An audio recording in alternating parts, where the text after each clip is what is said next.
Hello friends, welcome back to my channel. இன்றைக்கி நம்ம creative சேனலில் 4 ஒயர் உருட்டு கைப்பிடி உள் ஒயர் வச்சு எப்படி பின்னுறதுன்னு சொல்லிட்டு பார்க்கலாம். இந்த கைப்பிடி பின்னுறதுக்கு க்ரீனில் 2 ஒயர், மெரூனில் 2 ஒயர், ஒரு ஒயரும் 5 அடி கட் பண்ணி வச்சுருக்கேன். ஃபஸ்ட்டு க்ரீன் ஒயர் வைக்கிறேன், அதுக்கு மேலே மெரூன் ஒயர், அதுக்கு மேலே க்ரீன் ஒயர், அதுக்கு மேலே மெரூன் ஒயர், இந்த மாதிரி வைக்கணும். இந்த மாதிரி வச்சா தான் ஒரு லைன் க்ரீனு ஒரு லைன் ரெட்டு அந்த மாதிரி வரும். உங்களோட பேஸ்கெட் மாடலுக்கு ஏற்ற மாதிரி சென்டர் பார்த்து இந்த ஒயரை வந்துட்டு இன்சர்ட் பண்ணிக்கோங்க. ஆல்ரெடி ஒரு ஹேண்டில் போட்டு வச்சுட்டேன். அந்த ஹேண்டிலில் வந்துட்டு எந்த ஹோலில் இந்த மாதிரி ஒயரை ஜாயின் பண்ணுறோமோ இந்த பக்கத்துலேயும் அதே ஹோலில் இந்த மாதிரி ஒயரை ஜாயின் பண்ணணும். அப்போ தான் 2 பக்கத்து ஹேண்டிலும் ஒரே மாதிரி இருக்கும். ஓகே, இப்போது 4 ஒயரையும் ஜாயின் பண்ணியாச்சு. அப் அண்ட் டவுன் இல்லாமல் இந்த மாதிரி வச்சுக்கோங்க. இப்போ அடுத்து உள் ஒயர் 4 அடி கட் பண்ணி வச்சுருக்கோம் இல்லையா, 2 ஒயர் தான் கட் பண்ணி வச்சுருக்கேன். உங்களுக்கு ஹேண்டில் இன்னும் கொஞ்சம் ஸ்ட்ராங்காக வேணும்னு நீங்கள் நினச்சிங்கனாக்கா 4 ஒயர் 5 ஒயர் கூட உள் ஒயராக நீங்கள் வச்சுக்கலாம். இப்போ இந்த உள் ஒயரையும் இப்படி உள் பக்கமாக இந்த மாதிரி எடுத்துக்கலாம்.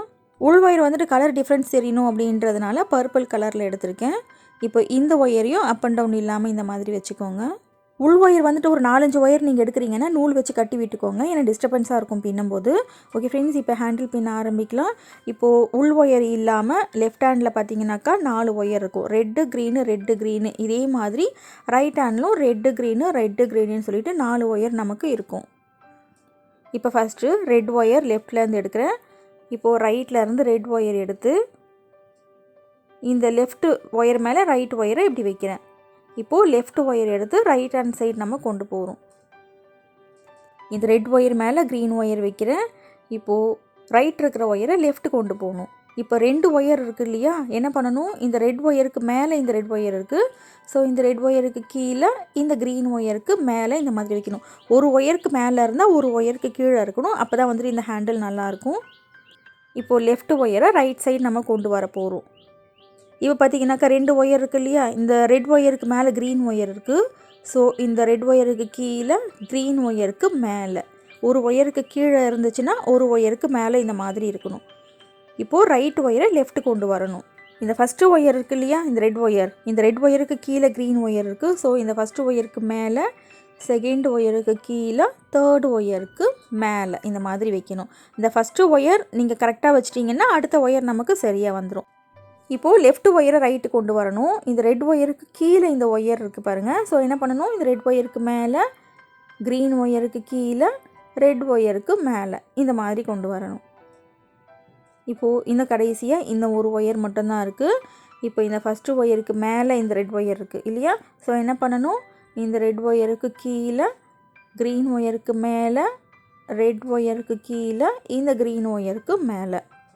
இந்த ஃபஸ்ட்டு ஒயரை மட்டும் நீங்கள் கரெக்டாக பார்த்து வச்சிட்டிங்கன்னா அடுத்தடுத்த ஒயர் வந்துட்டு உங்களுக்கு கரெக்டாக வந்துடும். இப்போ டைட் பண்ணிக்கலாம். இன்னும் நம்ம ஹேண்டில் பின்னவே ஆரம்பிக்கலாம். இனிமேல் தான் ஹேண்டில் பின்ன போகிறோம். கட் பண்ண 4 ஒயரையும் இந்த மாதிரி அரேஞ்ச் பண்ணி முடிச்சாச்சு. இனிமேல் தான் நம்ம ஹேண்டில் பின்ன ஆரம்பிக்க போகிறோம். இந்த பர்பிள் ஒயரை சுற்றி நம்ம பின்ன போகிறோம்.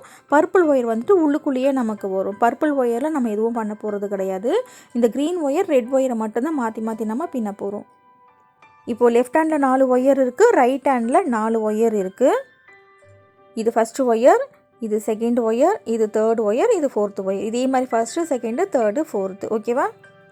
ஹேண்டில் பின்னுறதுக்கு முன்னாடி முக்கியமாக நீங்கள் பார்க்க வேண்டியது என்னென்னாக்கா, இது ஃபஸ்ட்டு ஒயர், இது செகண்ட் ஒயர். லெஃப்ட் ஹேண்ட் சைடில் இருக்கிற இந்த செகண்ட் ஒயர் பார்த்திங்கன்னா இந்த ஒயருக்கு மேல் பக்கத்தில் இருக்குது. ஓகேவா? அதே பாருங்கள், இந்த பக்கத்தில் ரைட் ஹேண்ட் சைடில் இருக்கிற இந்த 2வது ஒயர் இந்த க்ரீன் ஒயருக்கு கீழ் பக்கத்தில் இருக்குது. இப்போ இந்த மாதிரி இருக்கும்போது என்ன பண்ணணுன்னாக்கா, இப்போ இந்த ரைட் சைடு ஒயரை இப்படி பின் பக்கமாக இப்படி கொண்டு போகணும். இந்த பர்பிள் ஒயரை சுற்றி இந்த ஃபஸ்ட்டு ஒயரை விட்டுட்டு இந்த 2வது ஒயருக்கு மேலே, 3வது ஒயருக்கு கீழே, 4வது ஒயருக்கு மேலே இந்த மாதிரி வைப்போம். இந்த மாதிரி இல்லாமல் மாற்றி பின்னோன்னாக்கா இந்த ஹேண்டில் சரியாக வராது பாருங்கள். இப்போ ரைட் சைடு எடுக்கிறதுக்கு பதிலாக லெஃப்ட் சைடு இருக்கிற இந்த ரெட் ஒயரை இப்படி பின் பக்கமாக கொண்டு போய் ஃபஸ்ட்டு ஒயரை விட்டுட்டு இப்போ எப்பவும் போல் இந்த நாட் போட்டோன்னா பாருங்கள், இந்த 2வது ஒயருக்கு மேல் பக்கத்தில் ஆல்ரெடி ஒயர் இருக்குது. ஸோ இதையும் மேல் பக்கம் வைக்கிற மாதிரி இருக்கும். இந்த மாதிரி வச்சோன்னாக்கா இந்த ஹேண்டில் நல்லா வராது, தப்பாக வந்துடும்.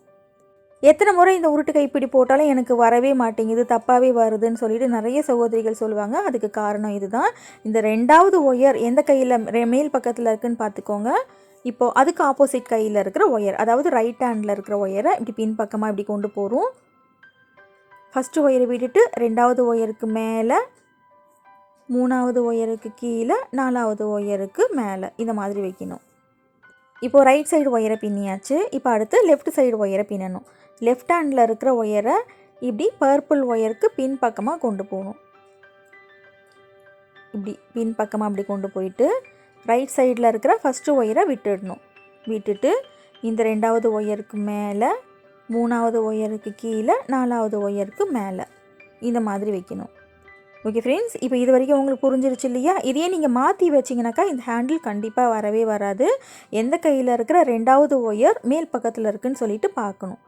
இப்போ பாருங்கள், இப்போ மறுபடியும் ரைட் ஒயரை அப்படி பின் பக்கமாக கொண்டு போய் ஃபஸ்ட்டு ஒயரை விட்டுட்டு இந்த 2வது ஒயருக்கு மேலே, 3வது ஒயருக்கு கீழே, 4வது ஒயருக்கு மேலே இந்த மாதிரி வைக்கணும். இப்போ ரைட் சைடு பின்னி முடிச்சாச்சு. இதே மாதிரி லெஃப்ட் சைடு, இந்த லெஃப்ட் சைடு ஒயரை இந்த பர்பிள் ஒயர் பின் பக்கமாக இப்படி கொண்டு போகணும். கொண்டு போயிட்டு ஃபஸ்ட்டு ஒயரை விட்டுடணும். இந்த 2வது ஒயருக்கு மேலே, 3வது ஒயருக்கு கீழே, 4வது ஒயருக்கு மேலே இந்த மாதிரி கொண்டு வந்து நிறுத்தணும்.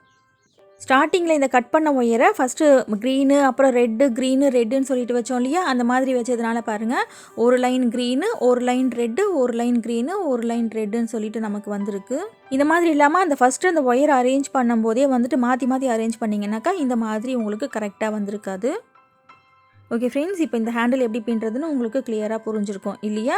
இதை விட இன்னும் கிளியராக எப்படி ஹேண்டில்ஸ் பின்னுறதுன்னு சொல்லிட்டு நிறைய வீடியோஸ் போட்டிருக்கேன். ஹேண்டில் ப்ளேலிஸ்ட்டில் பாருங்கள். நீங்கள் பிகினராக இருந்தீங்கன்னாக்கா ஃபஸ்ட்டு 2 ஒயர் உருட்டு கைப்பிடி வந்துட்டு உள் ஒயர் இல்லாமல் சொல்கிறேன். 2 ஒயர் உருட்டு கைப்பிடி எப்படி போடுறது, அதுக்கப்புறம் 3 ஒயர் எப்படி போடுறதுன்னு சொல்லிட்டு நிறைய வீடியோஸ் போட்டிருக்கேன். இதை விட இன்னும் டீட்டெயிலாக சொல்லி கொடுத்துருப்பேன். ஹேண்டில் ப்ளேலிஸ்ட்டில் பாருங்கள். எனக்கு மேலே ஐகார்ட்லேயே லிங்க் கொடுக்குறேன். அப்புறம் இந்த உருட்டு கைப்பிடி பின்னும்போது தப்பு வரதுக்கு இன்னொரு காரணம் என்னென்னாக்கா, இப்போது லெஃப்ட் சைடு ஒயர் எடுத்து நம்ம பின்னி முடிச்சிட்டோம். மறந்து போய் ஞாபகம் இல்லாமல் என்ன பண்ணுவோம்னா மறுபடியும் லெஃப்ட் ஹேண்ட் ஒயரையே எடுத்து பின்னுவோம். இந்த மாதிரி பின்னும்போது தப்பாக வரும். என்ன காரணத்தினால தப்பு வந்துச்சுன்னு நமக்கே தெரியாது.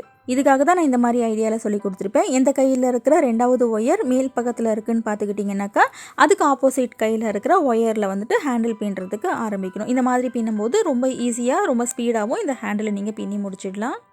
ஓகே ஃப்ரெண்ட்ஸ், இப்போ இது வரைக்கும் உங்களுக்கு கிளியராக புரிஞ்சிருச்சு இல்லையா? இப்போ இதே மாதிரி இந்த ஹேண்டில் ஃபுல்லாக பின்னணும். வேறு எந்த சேஞ்ச் எதுவுமே இல்லை. ஃபுல்லாக பின்னி முடிச்சுட்டு பார்க்கலாம்.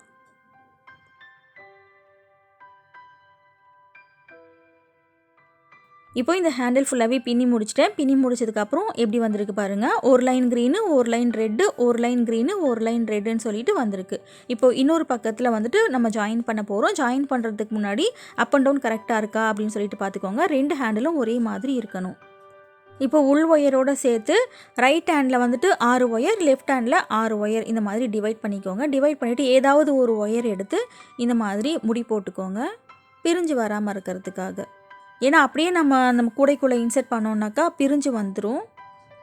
இப்போ முடி போட்டாச்சு. முடி போட்டுட்டு உங்களோட பேஸ்கெட் மாடலுக்கு ஏற்ற மாதிரி சென்டர் பார்த்துக்கோங்க. சென்டர் பார்த்துட்டு ஒரு ஹோலில் 6 ஒயர் போடுறோன்னா அதுக்கு பக்கத்து ஹோலில் 6 ஒயர் இந்த மாதிரி போடுறோம், உள் ஒயரோடு சேர்த்து. இப்போ உள் பக்கமாக எடுத்தாச்சு. உள் பக்கமாக எடுத்துகிட்டு என்ன பண்ண போகிறோன்னாக்கா, லெஃப்ட் சைடில் இருக்கிற ஒரு ஒயர், ரைட் சைடில் இருக்கிற ஒரு ஒயர் எடுத்து 2 முடி நாம் டைட்டாக போட போகிறோம். டைட்டாக முடி போட்டுட்டு கடைசியில் அந்த எல்லா ஒயர்ஸையும் உள்ளுக்குள்ளே சொருகி விடணும். ஒரு ஒயர் கூட மிஸ் பண்ணாமல் எல்லா ஒயர்ஸையும் இந்த மாதிரி நல்லா முடி போட்டுக்கோங்க. இப்போது 2 முடி போட்டேன். இந்த ஒயர்ஸை விட்டுருங்க. விட்டுட்டு இன்னும் லெஃப்ட்டில் இருக்கிற ஒரு ஒயர், ரைட்டில் இருக்கிற இன்னொரு ஒயர் எடுத்து இந்த மாதிரி ஒரு 2 முடி நல்லா டைட்டாக போடுறீங்க. அந்த ஹேண்டில் லூஸ் இல்லாமல் இருக்கணும். இப்போ 2 முடி போட்டுட்டு அந்த ஒயர்ஸை விட்டுருங்க. இதே மாதிரி லெஃப்ட்டில் இருக்கிற ஒரு ஒயர், ரைட்டில் இருக்கிற ஒரு ஒயர் இந்த மாதிரி டைட்டாக நல்லா 2 முடி போட்டுருங்க. இதே மாதிரி 6 ஒயரையும் முடி போடணும். 6 ஒயரையும் முடி போட்டுட்டு இந்த எக்ஸ்ட்ரா இருக்கிற ஒயர்ஸ் எல்லாம் கட் பண்ணவே கூடாது. எல்லா ஒயர்ஸையும் உள்ளுக்குள்ளே சொருகி விடணும். இந்த ஒயர்ஸ் எவ்வளோ இருக்கோ அவ்வளோ ஒயரையும் சொருகி விட்டுக்கோங்க. அப்போ தான் வந்துட்டு ஹேண்டில் நல்லா ஸ்ட்ராங்காக இருக்கும். இப்போ இதே மாதிரி எல்லா ஒயர்ஸையும் முடி போட்டுட்டு ஒயர் எப்படி ப்ளக்இன் பண்ணுறதுன்னு உங்களுக்கு தெரியும் இல்லையா? அதனால் அந்த ஒயர் ப்ளக்இன் பண்ணுறதை மட்டும் நான் காமிக்கல. ஏன்னா வந்துட்டு மடி மேலே வச்சு சொருகுனா தான் இது கரெக்டாக இருக்கும். எல்லா ஒயர்ஸையும் சொருகி முடிச்சதுக்கப்புறம் இந்த மாதிரி இருக்கும். இப்போ அடுத்து இப்போது ரைட் சைடு பாருங்கள், இந்த ஒயரை வந்துட்டு கட்டி விட்டுருக்கேன் இந்த ஹேண்டிலில். இதே மாதிரி லெஃப்ட் சைடு ஒயர் ஆடாமல் இருக்கிறதுக்காக இந்த மாதிரி ஒரு 1.25 அடி ஒயர் எடுத்துக்கோங்க. ஒயர் எடுத்து இந்த மாதிரி கட்டி விட்டுக்கோங்க. ஓகே ஃப்ரெண்ட்ஸ், இந்த வீடியோ கண்டிப்பாக உங்களுக்கு பிடிச்சிருக்கும்னு நினைக்கிறேன். இந்த வீடியோவில் ஏதாவது டவுட் இருந்துச்சுன்னா கமெண்ட்டில் கேளுங்க, நான் ரிப்ளை பண்ணுறேன். இது ரொம்ப பெரிய கூடை அப்படின்றதுனால ஒரு 6-7 ரவுண்டு வரைக்கும் இந்த மாதிரி சுற்றி விட்டுக்கிறேன். நல்லா சுற்றி விட்டுட்டு உள் பக்கமாக இந்த 2 ஒயரையும் கொண்டு போய் இதையும் நல்லா டைட்டாக முடி போடணும். முடி போட்டுட்டு கட் பண்ணக்கூடாது. இந்த ஒயரையும் உள்ளுக்குள்ளே சொருகி விட்டுடணும். சும்மா முடி போட்டுட்டு கட் பண்ணி விட்டிங்கன்னா ஃப்யூச்சரில் கண்டிப்பாக பிரிஞ்சு வந்துடும். ஓகே ஃப்ரெண்ட்ஸ், இப்போது 4 ஒயர் உருட்டு கைப்பிடி உள் ஒயர் வச்சு எப்படி பின்னுறதுன்னு பார்த்தோம் இல்லையா? இந்த கூடை எப்படி பின்னுறதுன்னு சொல்லிட்டு ஆல்ரெடி நான் வீடியோ போட்டுட்டேன். இது வந்துட்டு 3 ரோல் கூடை. ஆனால் இந்த கூடை பார்க்குறதுக்கு 4 ரோல் கூடை மாதிரி இருக்கும். ஏன்னா வந்துட்டு அருங்கோணம் ஷேப்பில் வந்துட்டு இடையில போட்டிருக்கோம். பேஸ் பார்த்தீங்கனாலும் நல்லா அகலமாக இருக்கும். மார்க்கெட்டுக்கு எடுத்துகிட்டு போகிற மாதிரி இருக்கும். இந்த கூடை எப்படி பின்னுறதுன்னு சொல்லிட்டு மேலே ஐகார்டில் லிங்க் கொடுக்குறேன். இன்னும் நீங்கள் சேனல் சப்ஸ்கிரைப் பண்ணலாம், சேனல் சப்ஸ்கிரைப் பண்ணிக்கோங்க. நான் அப்லோட் பண்ணுற வீடியோஸ் உடனுக்குடனே உங்களுக்கு நோட்டிஃபிகேஷனாக வந்துடும். இன்னும் எல்லா விதமான முடிச்சுகளையும் விதவிதமான குடைகள் வீடியோஸ் நிறைய இருக்குது. நேரம் கிடைக்கும் போது அதையும் பாருங்கள், கண்டிப்பாக உங்களுக்கு பிடிக்கும். தேங்க்ஸ் ஃபார் வாட்சிங்.